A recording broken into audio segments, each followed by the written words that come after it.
செல்ல போகலாம் அப்படின்னு நம்ம அனுமதிக்கிறோம். அதன் பிறகு நாம் வர வேண்டிய தூரம் பக்கத்தில் வந்துவிட்டது. நான் வாகனத்தை வேகத்தை குறைக்க போகிறேன், சுரோ பண்ண போகிறேன். அப்போ என்ன செய்யலாம்? இதே கீழே நேராக பூமியில் வச்சுக்கிறேன். மேலே கீழே நன்றாக போய் ஆக்க வேண்டும். இப்படி செய்தால் நான் வாகனத்தை சுரோ பண்ண போகிறேன், வேகத்தை குறைக்க போகிறேன் அப்படின்ட்டு மற்றவர்களுடைய கவனத்தை நாம் பக்கம் திருப்புகிறோம். அதன் பிறகு சுரோ பண்ணதுக்கு நம்ம வாகனத்தை வாகனத்தை நிறுத்த போகிறோம். நிறுத்த போகிறது என்ன செய்யணும்? இணையாக என்னுடைய நான் வாகனத்தை நிறுத்த போகிறேன். மற்றவர்கள் நாம் தெரிவிக்க முடியும். இந்த மாதிரி ஒரு 5 செய்திகள். இந்த 5 செய்திகளை மற்றவர்களுக்கு முறையாக நம்ம காண்பிக்காதனால் ஏற்பட்ட விபத்துகள் தினந்தோறும் நடைபெற்று கொண்டிருக்கிறது. எனவே ஓட்டுநர் பெருமக்கள் அனைவரும் தயவு செய்து இந்த 5 செய்திகளும் காண்பிக்கவனாக இருக்கிறது. வலது பக்கம், இடது பக்கம், பின்னால் வாகனத்தை முந்தி செல்ல, அதன் பிறகு வாகனத்தை துரோகங்கள் வாகனத்தில் ஒரு 10 செகண்ட் 20 செகண்டை நம்ம காண்பிக்கிறோம்.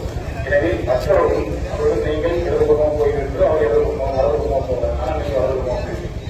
தயவு செய்து நாம் என்ன செய்ய போகிறோம் மற்றவர்கள் தெரிவிக்க இந்த 5 செய்தி கட்டாயமாக கிடைத்தால் பெருவாரியான விபத்துகளை நாம் தவிர்க்க செய்யணும். அதன் பிறகு நாம் வாங்கி போயிட்டே இருக்கோம்.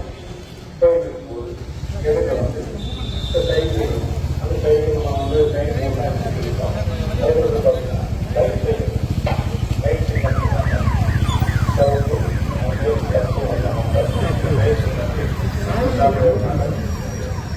அது எந்த மாதிரி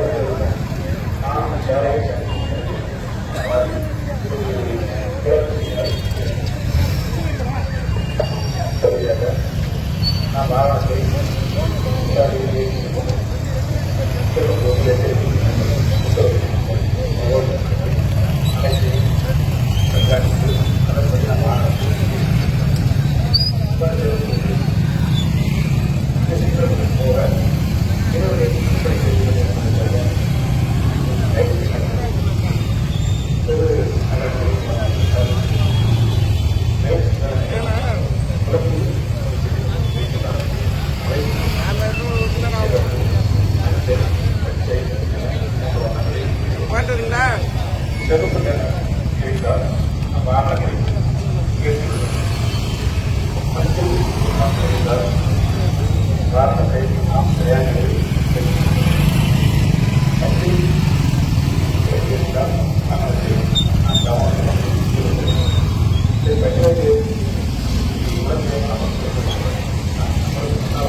நிறுத்துங்க. இனி அங்கே போனதான் போகிறோம்.